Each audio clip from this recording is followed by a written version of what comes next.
Hi friends, welcome to Mahika truths. నిమ్మకాయ మిమ్మల్ని ధనవంతులను చేస్తుంది. మన ఇంట్లో ఎన్నో వస్తువులు ఉంటాయి, కానీ వాటి గురించి అంతగా పట్టించుకోము. కానీ వాటిలో కొన్ని వస్తువులు మన జీవితానికి, భవిష్యత్తుకు అద్భుతమైన ఫలితాలను ఇస్తాయి. నిమ్మకాయతో పరిహారాలు చాలా ప్రభావవంతమైనవి. మన జీవితానికి ఎన్నో శుభ ఫలితాలను అందిస్తుంది. జ్యోతిష్య శాస్త్రం ప్రకారం నిమ్మకాయతో ఎన్నో సమస్యలకు పరిష్కారం దొరుకుతుందంట. నిమ్మకాయకు సంబంధించిన నియమాలు, నివారణలు సరిగ్గా పాటించినట్లయితే మన జీవితంలో ఎన్నో రకాల ఇబ్బందులను తొలగిస్తుంది. మనపై, మన ఇంటిపై చెడు దృష్టి తొలగించడంలో నిమ్మకాయ చాలా ఉపయోగపడుతుంది. అంతేకాదు, ధనలాభం కోసం నిమ్మకాయను వాడుతూ ఉంటారు. మన ఇంటి ఆర్థిక పరిస్థితిని మెరుగుపరచవచ్చు.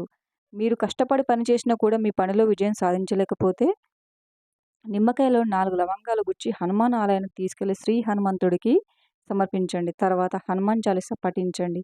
ఈ పరిహారం ప్రతి ప్రయత్నంలో విజయం సాధిస్తుందని నమ్ముతారు.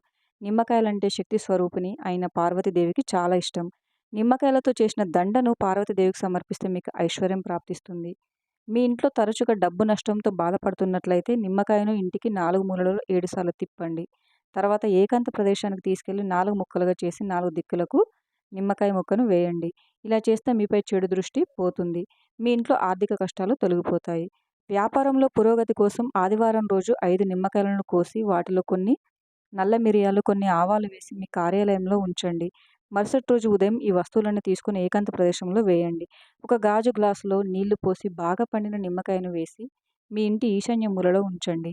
ఇలా చేస్తే ఆర్థికంగా ప్రయోజనాన్ని పొందవచ్చు. ఇంట్లో నగదు ప్రవాహం ఎక్కువగా ఉంటుంది. డబ్బు చేరుతుంది. ఖర్చు తగ్గుతుంది. పరిశ్రమలో మంచి లాభాలుంటాయి. నిలిచిపోయిన పనులు పూర్తి కావాలంటే మీ ఇంటి యజమానికి నిమ్మకాయతో 7 సార్లు తిప్పి దిష్టి తీసి 2 ముక్కలుగా కట్ చేసి విసిరివేయండి. నిమ్మకాయపై 4 లవంగాలు వేసి ఓం శ్రీ హనుమంతే నమః అనే మంత్రాన్ని 108 సార్లు జపించండి. ఈ పరిహారంతో మీపై ఉన్న చెడు పోతుంది. మీ పనులు పూర్తవుతాయి. నరదృష్టి పోవాలంటే నిమ్మకాయ మిర్చితో పాటు మిర్చితో మీ ఇంటి ముందు వేలాడతీయండి. ఇలా చేస్తే మీ ఇంట్లోని ప్రతికూల శక్తులను గ్రహిస్తుంది. మీ ఇంట్లో డబ్బుకి ఎలాంటి కొరత ఉండదు. Thank you for watching friends. ఈ వీడియో కనుక మీకు నచ్చినట్లయితే వీడియోని లైక్ చేసి మరిన్ని వీడియోస్ కోసం మా ఛానల్‌ని సబ్స్క్రైబ్ చేసుకోండి.